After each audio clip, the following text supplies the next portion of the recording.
মাঝে মাঝে ঘরে বসে থাকতে ভালোই লাগে না, তখন একটু মন চায় যে একটু ঘুরতে যাই কোথাও। ঘুরতে গেলে মনটা একটু ভালো লাগে। তেমন আজকেও আমরা চলে গেছিলাম ঘুরতে। ঘুরতে আমরা দূরে কোথাও যাই না আসলে, ছোট বাচ্চা নিয়ে দূরে যাওয়াটাও একটা সমস্যা। তাই আমরা ধারে কাছে একটু ঘুরতে যাই। আমাদের মংলাতে অনেক সুন্দর একটা জায়গা আছে, মংলা নদীর পাড়ে বেড়িবাঁধে। জায়গাটা অনেক সুন্দর, নদীর পাড়ে, পরিবেশটা অনেক ভালো, অনেক সুন্দর করছে পরিবেশটা। তাই দেখতেও ভালো লাগে, ওখানে গেলে মনটা একটু শান্ত হয়। সবারই অনেক ভালো লাগে। মামনি অনেক এনজয় করতেছিল নদী দেখে, নদীতে জাহাজ আছে, ট্রলার যাচ্ছিল, অনেক মজা করতেছিল সব কিছু দেখে। ওর অনেক ভালো লাগতেছিল, আমাদের অনেক ভালো লাগতেছিল। পরিবেশটা আসলে অনেক সুন্দর, দেখলেই মন ভালো হয়ে যায়।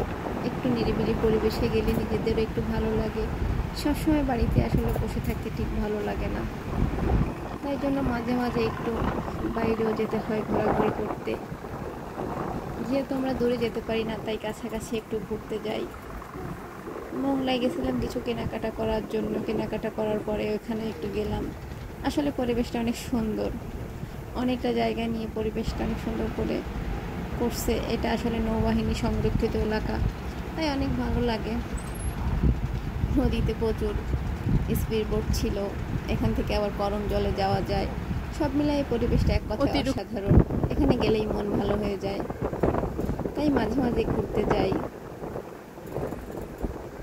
ওইখানে আবার অনেক দোকানও আছে, চটপটি, ফুচকা, ঝালমুড়ি। যেহেতু আমার মামুনিকে এখনো সব খেতে পারে না, তাই আমাদেরও খাওয়া হয় না। এখান থেকে গরম জলে যাওয়া যায়, তো ভাবতেছি একদিন গরম জলে যাব। আবার মামুনিকে নিয়ে নদীতে যেতেও ভয় লাগে, তাই জন্য যাওয়া হয় না। সন্ধ্যার আগে আবার বাড়ি ফিরতে হবে, তাই বাড়ি আসার সময় দেখি একটা মামা ঝালমুড়ি বিক্রি করতেছে, তাই ভাবলাম একটু ঝালমুড়ি খাই। তাই একটু ঝালমুড়ি খেয়ে আমি আর ওনার বাবা চলে আসলাম বাড়িতে। আমাদের এই ব্লগটা আপনাদের কেমন লাগলো অবশ্যই কমেন্ট করে জানাবেন। ভালো লাগলে লাইক কমেন্ট শেয়ার করে আমাদের পাশে থাকবেন। আবার অন্য আরেকদিন চলে আসবেন নতুন একটা ব্লগ নিয়ে। সবাই আমাদের পাশে থাকবেন।